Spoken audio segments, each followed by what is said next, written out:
Hello, Resurrection. Today is Thursday, September the 24th. It's a kind of a rainy, drizzly day, but the weather is cooling off and the leaves look like they might be thinking about changing, and I'm looking forward to that. One thing I love about living in Middle Tennessee, which, by the way, there are worse places to live than Middle Tennessee. One thing I love is that we get all 4 seasons here, something that I've never really experienced before in my life. This is a beautiful place. I love each season that comes a little more than the last one, I think.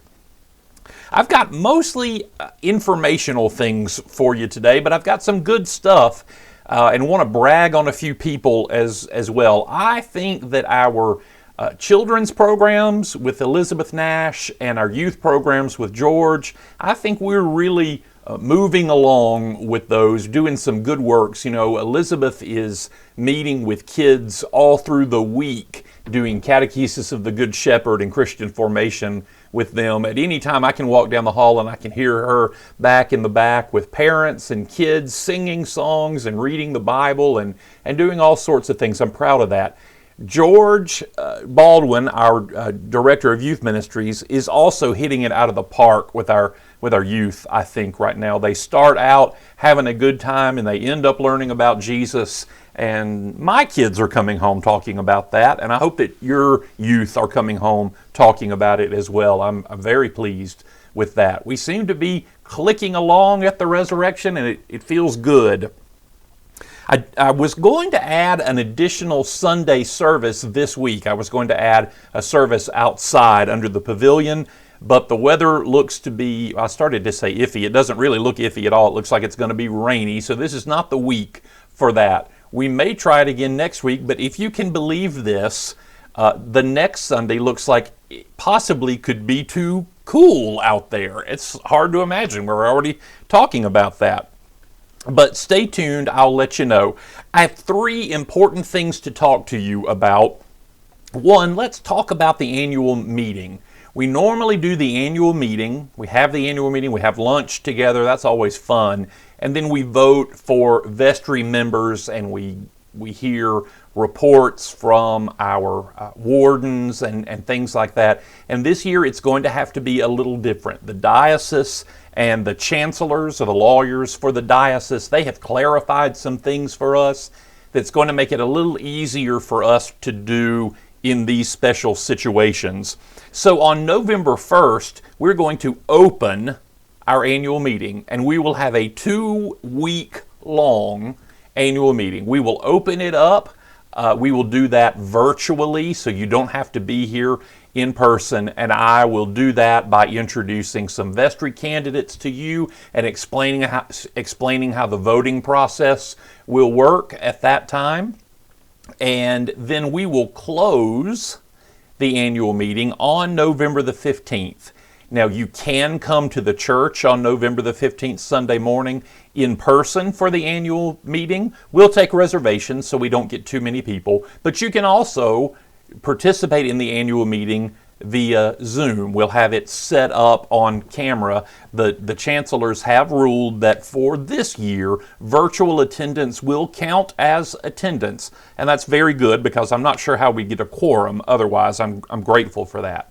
On the 15th, you'll hear from our outgoing senior warden, Clark Holmes. We will talk a little bit about Les Enoch, who has been one of the heartbeats of this church since its inception, and his retirement as the finance committee. I have a lot more to say about Les, but I won't do that now. I will wait a little while to talk about my dear friend Les and the finance committee and whatnot. We will announce on the 15th, we'll announce our new vestry members, and then we will wrap up that in-person / electronic annual meeting, and we'll put that one in the books, and hopefully we don't have to do that again.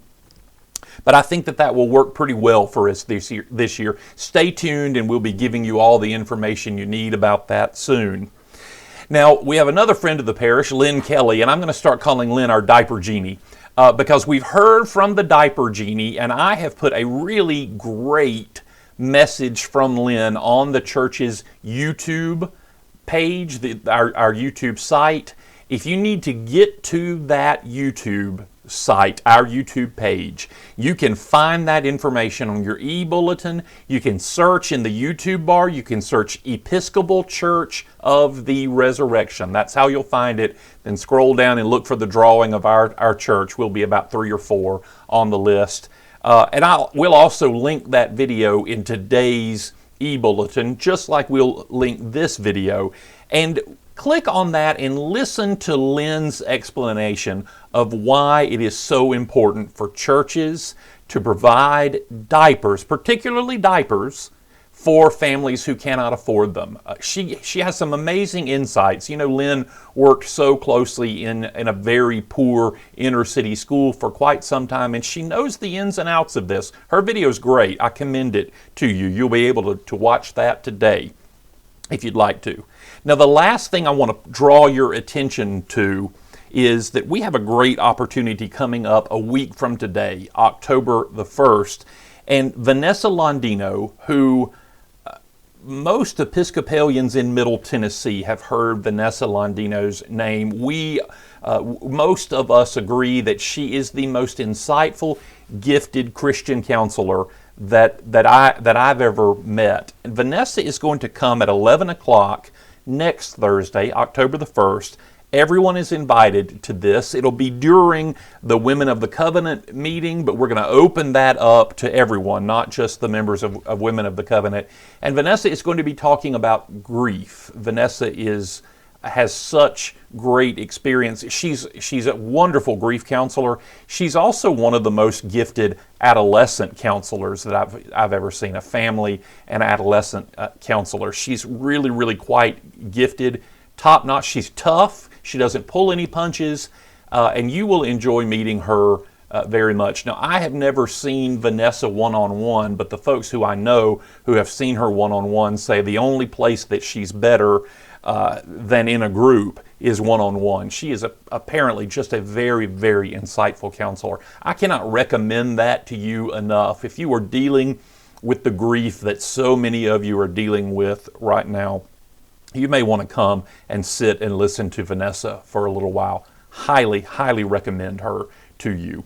I think that is all I have for today. I'm missing those of you who are still not back, but I support you. I understand. If you need anything, all you have to do is let us know. I think the parish is healthy right now from a physical standpoint, but I think we're emotionally healthy right now too.